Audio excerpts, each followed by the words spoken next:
Bonjour à tous, alors aujourd'hui je vais vous parler de la romance de cet été avec le film français Fragile.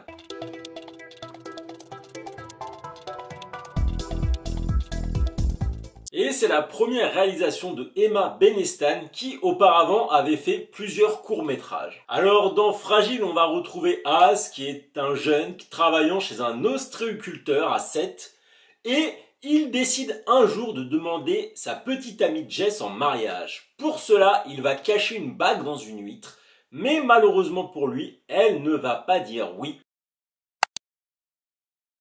Alors j'ai passé un mais vraiment très bon moment devant ce film. Alors le titre Fragile, il part d'une expression. Et voilà, un mec fragile, c'est on va dire un mec qui est un peu trop sentimental, qui montre trop ses émotions. Et j'ai beaucoup aimé le fait que la réalisatrice va s'appuyer sur cette expression, mais au lieu de, voilà, comme l'expression le veut, que ce soit une faiblesse, ce côté sentimental, elle va en faire une force avec un personnage de Az qui assume ses sentiments, qui a un cœur, qui le montre, et j'ai beaucoup aimé ça. Et ça va nous permettre d'assister à une belle romance, vraiment, on est très feel good, il y a du soleil, on se laisse porter, voilà. Moi personnellement j'ai beaucoup aimé ce côté, en plus voilà c'est filmé à Sète, le sud. On a eu un été qui était pas forcément folichon, donc c'est vrai que voir ça, ça fait du bien. Et donc bon, après je dois vous avouer que dès le début on crame un peu ce qui va se passer quand même. C'est vrai que c'est pas la romance du siècle en termes d'originalité, mais c'est pas grave parce que ça fait quand même son effet. C'est pas parce que c'est pas original qu'il n'y a pas de qualité, voilà. C'est de la base, mais c'est bien fait. Même si c'est vrai que j'aurais aimé un peu de prise de risque, c'est vrai que ça me manque un peu de caractère par moment, mais bon, je lui pardonne. Parce que tout de même, ça va rester une romance très mignonne et qui va avoir un véritable charme grâce à l'atmosphère entre potes. On est dans une bande d'amis, donc voilà, Az qui vient de quitter, enfin de se faire quitter, bon bref, de toute façon la demande d'un mariage a été refusée. Et le fait de se retrouver avec ses potes, ça va créer une espèce d'atmosphère. Et c'est vraiment très agréable, c'est vraiment super fun. Moi j'ai beaucoup rigolé pendant tout le film. Il y a vraiment une grosse dose de joie. Et bah ça fait plaisir à voir. Alors l'une des forces de ce film, c'est aussi ce duo d'acteurs qui est vraiment fantastique. Vraiment ces deux jeunes acteurs pleins de potentiel avec Yacine Ouaïcha et Oulaya Amamra. Voilà, excusez-moi si j'ai un peu écorché le nom. Et alors le premier, donc voilà, le Yacine, c'est un acteur que j'avais découvert dans le film Le Brio. Donc c'était un rôle secondaire, un film avec Daniel Auteuil, bref. Et dans Papicha, lui aussi, il avait aussi un rôle secondaire, c'est d'ailleurs un très bon film. Et là, il a vraiment un rôle beaucoup plus tête d'affiche et je trouve qu'il l'assume très bien. Donc voilà, il met bien en avant son personnage, la force à travers tout ce côté sentimental qu'il assume. Et j'ai beaucoup aimé. Quant à Oulaya Amamra, je pense que j'ai mieux prononcé cette fois, elle, c'est une actrice que j'avais découvert dans Divine. Et elle a eu d'ailleurs le César du meilleur espoir féminin en 2017 pour ce film. Elle était vraiment excellente dans ce film. Et voilà, ça m'a fait plaisir de la revoir à l'affiche. J'avais vu dans Adieu la nuit. Bon, Adieu la nuit, c'est un film que je n'avais vraiment pas du tout aimé. J'avais même détesté. Même si j'avais aimé sa performance à elle, par contre, je tiens à le souligner. Et là, je suis content de la revoir dans un film que j'ai beaucoup aimé. Et voilà, elle a toujours cette rage de vivre, voilà, cette force naturelle qui ressort d'elle.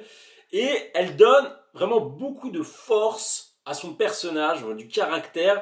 Et je trouve, voilà, en tout cas, comme je vous ai dit au moment qu'au niveau scénaristique, il n'y avait pas de caractère, mais en tout cas, c'est pas le cas pour les personnages. Ces deux personnages, c'est un peu, voilà, Chandler et Monica, pour faire une comparaison horrible. Mais voilà, vous m'avez compris, toute la romance va être basée sur eux. De toute façon, voilà, au bout de 5-10 minutes, on comprend le truc. Et, mais en fait, leur manière d'être, ça fait que même si, scénaristiquement, on n'a pas de surprise, on sait ce qui va se passer, c'est quand même très agréable à suivre. En plus du soleil, en plus de l'ambiance entre potes, je trouve que vraiment la richesse de ces deux personnages permet de garder vraiment un entretien, un lien, quelque chose de prenant, quoi, vous m'avez compris.